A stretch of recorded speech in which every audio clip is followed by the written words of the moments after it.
Assalamualaikum warahmatullahi wabarakatuh.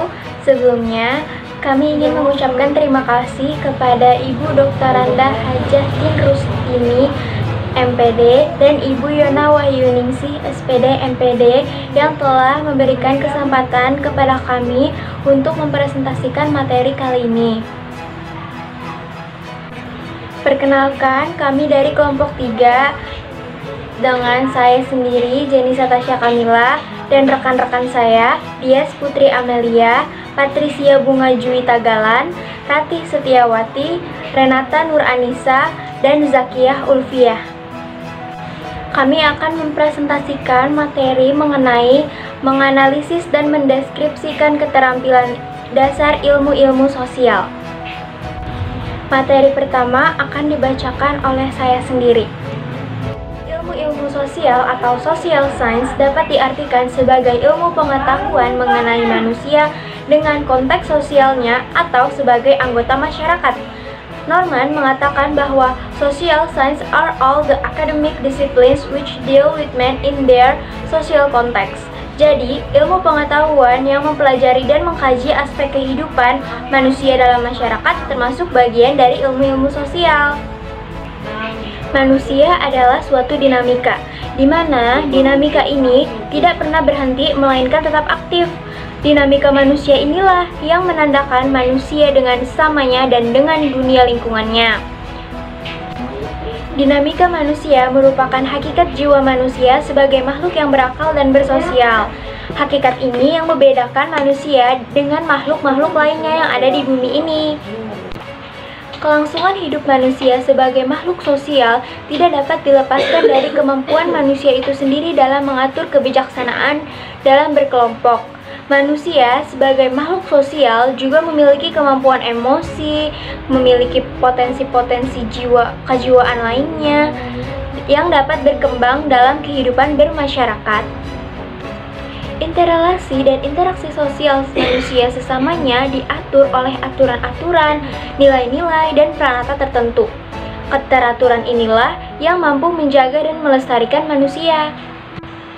Dari uraian di atas, terungkaplah bahwa manusia bukan hanya semata-mata sebagai makhluk biologis, tetapi manusia juga makhluk yang bersosialisasi, berpolitik, berbudaya, berekonomi, hukum, psikologis, dan lain-lainnya.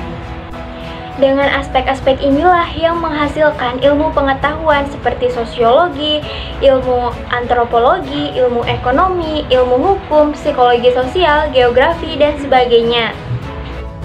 Setiap disiplin ilmu memiliki struktur. Menurut Jerome S. Benner, struktur ilmu yang bersangkutan dan berhubungan dengan ide-ide tertentu dari disiplin ilmu yang bersangkutan. Ia memiliki 2 dimensi, kita bahas ya.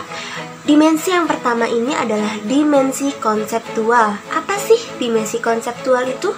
Dimensi konseptual ini meliputi konsep-konsep tertentu, prinsip, generalisasi, pengertian, ide-ide yang mendasari disiplin dan ilmu yang bersangkutan. Dimensi yang kedua ini adalah dimensi metodologis. Apa sih dimensi metodologis itu? Dimensi metodologis itu adalah dimensi yang meliputi pengorganisasian, metode penelitian, pendekatan yang ditentukan oleh disiplin ilmu yang bersangkutan. Setiap disiplin ilmu mempunyai struktur masing-masing. Ia memberikan batas atau ruang lingkup dari suatu disiplin ilmu yang membedakannya dengan cabang yang satu dengan cabang ilmu yang lainnya. Sebagai seorang guru, pengetahuan yang berhubungan dengan ilmu-ilmu sosial ini sangat penting, teman-teman. Mari kita membahas dan melihat kemampuan dasar dari setiap disiplin ilmu dalam melaksanakan tugas sebagai guru sekolah dasar. Yang pertama akan kita bahas ini adalah keterampilan dasar ilmu geografi. Dimulai dari metode pembelajaran. Pada hakikatnya dan ruang lingkup bahasa geografi, Maka, pengajaran geografi dapat dilakukan dengan dua metode. Yang pertama adalah metode pembelajaran di dalam kelas. Yang kedua juga ada metode pembelajaran di luar kelas. Apa saja sih yang dapat kita lakukan di dalam kelas ini? Banyak teman-teman. Yang pertama adalah metode ceramah, yang kedua adalah metode ceramah bervariasi, yang ketiga adalah tanya jawab, yang keempat ada role playing, yang kelima ada diskusi, yang keenam ada kerja kelompok, yang ketujuh ada sosiodrama dan sebagainya. Lalu juga metode pembelajaran yang dapat kita lakukan di luar kelas ini ada dua teman-teman, yaitu metode pembelajaran tugas belajar dan kedua adalah metode karya wisata. Pada dasarnya, tidak ada metode pembelajaran yang dapat kita tentukan mana sih yang baik, mana sih yang buruk. Tidak ada teman-teman. Itu semua tergantung bagaimana peran pendidik menghidupkan kelas supaya berjalan kondusif. Tiap metode mempunyai kelebihan. Yang kedua yang akan kita bahas ini adalah sumber pengajaran. Sumber belajar geografi bukan hanya berdasarkan pada buku saja, melainkan juga dengan cara mempelajari gejala dan fenomena yang terjadi di alam sekitar. Dengan cara itu, maka pembelajaran geografi tidak akan terlihat membosankan dan akan lebih menarik perhatian siswa. Nah, di sini kemampuan dan keahlian guru akan diuji teman-teman. Karena apa? Karena guru akan memperoleh hasil kegiatan atau belajar dan suasana belajar yang efektif dan kondusif. Yang ketiga, ada penggunaan media atau alat pembelajaran. Penerapan metode pembelajaran ini tidak dapat lepas dari penggunaan media pembelajaran, di mana media pembelajaran bisa dibuat secara menarik sesuai dengan teknik-teknik mengajar serta tujuan yang ingin dicapai. Adapun gejala atau fenomena yang ada di sekitar tempat tinggal anak, baik berupa gejala atau fenomena kehidupan manusia, selain sebagai sumber belajar, dapat juga dijadikan media pembelajaran geografi. Nah, media pembelajaran geografi ini tidak dapat hanya diceramahkan atau didiskusikan, atau bahkan dijadikan tanya jawab saja, melainkan harus ditunjukkan atau diperagakan. Contoh alat media pembelajaran di kelas bisa kita menggunakan media presentasi berbasis audio visual seperti animasi flash, video atau film dokumenter, ataupun bisa menggunakan PowerPoint.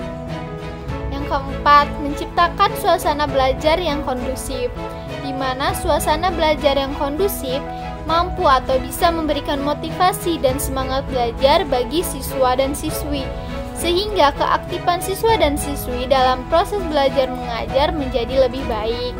Dan guru pun tidak diperkenankan menciptakan suasana belajar yang menegangkan atau kaku, tapi juga tidak boleh menciptakan suasana belajar yang terlalu bebas dan santai yang nantinya tidak bisa terkendali. Selanjutnya, saya akan menjelaskan tentang keterampilan dalam ilmu sejarah. Pada hakikatnya, sejarah itu adalah suatu konsep tentang waktu yang selaras dengan rangkaian sebab akibatnya. Jadi dapat disimpulkan bahwa sejarah itu adalah gambaran masa lampau tentang manusia sebagai makhluk sosial dengan lingkungannya, yang disusun secara sistematis dan logis, yang meliputi urutan fakta-fakta pada masa lampau dengan tafsiran dan penjelasan yang memberikan pengertian dan kepemahaman tentang apa yang telah berlalu. Selanjutnya itu ada cara guru menerapkan kegiatan belajar mengajar. Sebagai guru, dalam melaksanakan tugas profesionalnya, selain dapat menguasai disiplin ilmu yang diasuhnya, guru juga harus merumuskan tujuan tentang pembelajaran indikator yang ingin dicapai. Dia juga harus mempunyai keterampilan untuk mentransferkan materi atau topik bahasan kepada siswa-siswinya.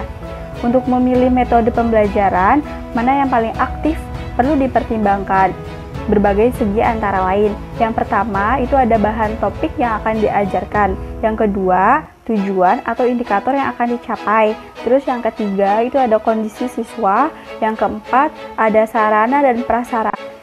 Yang keempat, itu ada sarana dan prasarana. Serta yang kelima itu bahkan kemampuan guru itu sendiri. Jadi kita sebagai guru juga harus memiliki kemampuan, dan masih banyak lagi yang lainnya. Selanjutnya, supaya kegiatan belajar mengajar mengarah kepada cara penerapan yang baik, maka diperlukan sebuah keterlibatan secara terpadu, yaitu yang pertama, mengarah pada jenis interaksi belajar mengajar yang optimal. Jadi kita sebagai guru itu harus secara optimal memberikan sebuah materi semaksimal mungkin. Terus yang kedua yaitu menuntut berbagai jenis aktivitas peserta didik. Jadi kita sebagai guru bisa menuntut aktivitas mereka, baik cara penerapan. Selanjutnya yang keempat yaitu menggunakan multi 33 metode. Itu bisa dicari melalui internet karena tidak bisa kami bahas secara satu persatu. Dan yang kelima itu adalah menggunakan media yang bervariasi. Kita sebagai guru bisa memberi media bervariasi dalam mengajar seperti tanya jawab atau mungkin diskusi kelompok. Terus yang terakhir adalah mengarah kepada multi sumber belajar. Jadi kita harus mengarahkan kepada inti dari sumber pelajaran tersebut. Selanjutnya lagi itu ada metode yang digunakan dalam keterampilan ilmu sejarah. Metode yang pertama yang dipakai yaitu adalah metode ceramah bervariasi. Itu biasanya dalam menerapkan ilmu sejarah, cara belajar itu bisa melalui ceramah bervariasi. Jadi kita bisa menceritakan tentang sejarah-sejarah tersebut. Terus yang kedua itu ada tanya jawab. Jadi tanya jawab interaksi antara guru dan siswa-siswinya. Terus yang ketiga itu ada diskusi. Diskusinya itu mungkin berupa diskusi kelompok. Terus yang keempat itu ada tugas, mungkin tugas yang harus dikerjakan oleh siswa-siswinya. Dan yang kelima adalah bermain peran. Jadi dalam ilmu sejarah ini bisa bermain peran itu seperti drama. Jadi menceritakan sebuah peristiwa atau kejadian itu melalui peran. Yang ketiga ada pengertian konsep keterampilan dalam ilmu ekonomi. Menurut Albert L. Myers, ia mengemukakan bahwa ekonomi adalah ilmu pengetahuan yang mempersoalkan kebutuhan dan pemuasan kebutuhan manusia. Tujuan ekonomi adalah yang pertama, untuk mencari pengertian tentang hubungan peristiwa ekonomi, baik hubungan yang bersifat kausal maupun hubungan yang bersifat fungsional. Yang kedua, untuk menguasai peristiwa tersebut dan untuk dapat mengatasi masalah-masalah ekonomi yang kita hadapi. Setelah kita mengetahui dan memahami tentang disiplin ekonomi, tentunya bagi seorang guru ekonomi atau guru yang mengajarkan ekonomi dituntut untuk dapat mentransfer konsep-konsep teori-teori yang merupakan topik bahasan ekonomi kepada anak didik atau siswanya. Untuk mencapai keterampilan yang maksimal dibutuhkan keterampilan yang harus dimiliki oleh guru tersebut. Guru harus menciptakan suasana belajar yang merangsang atau mendorong siswa untuk belajar, mencari, dan menemukan sendiri. Dengan demikian hasil belajar siswa akan lebih melekat dan tahan lama. Untuk selanjutnya, kita akan melihat penerapan keterampilan dasar IPS dalam kehidupan bermasyarakat. Untuk ini, kita melihat dari beberapa aspek seperti keterampilan mental, keterampilan personal, dan keterampilan sosial. Yang pertama, ada keterampilan mental. Mental itu meliputi isi nilai atau pandangan hidup dan sikap. Sistem nilai adalah konsepsi yang abstrak yang dianut oleh sebagian besar masyarakat mengenai apa yang baik dan apa yang buruk, apa yang penting dan apa yang sepele, apa yang berharga dan apa yang kurang berharga, dan sebagainya. Yang kedua, ada keterampilan personal. Kalau individu itu telah mendapat pengaruh lingkungannya, maka ia disebut person atau suatu pribadi. Kepribadian merupakan organisme dinamik dari proses-proses kejiwaan yang diwariskan secara biologis berkenaan dengan sikap, keinginan, pikiran, dan tingkah laku sesuai dengan kondisi dan situasi lingkungannya. Yang ketiga adalah keterampilan sosial. Masyarakat yang merupakan kelompok manusia yang tinggal pada wilayah tertentu yang terikat oleh norma atau sistem yang dimilikinya selalu mengalami perubahan. Perubahan yang terjadi pada setiap masyarakat tidak sama. Perubahan sosial dapat diartikan sebagai perubahan yang terjadi di masyarakat, yang meliputi berbagai aspek kehidupan sebagai akibat adanya dinamika anggota masyarakat dan yang telah didukung oleh sebagian besar anggota masyarakat merupakan tuntutan kehidupan dalam mencari kestabilannya.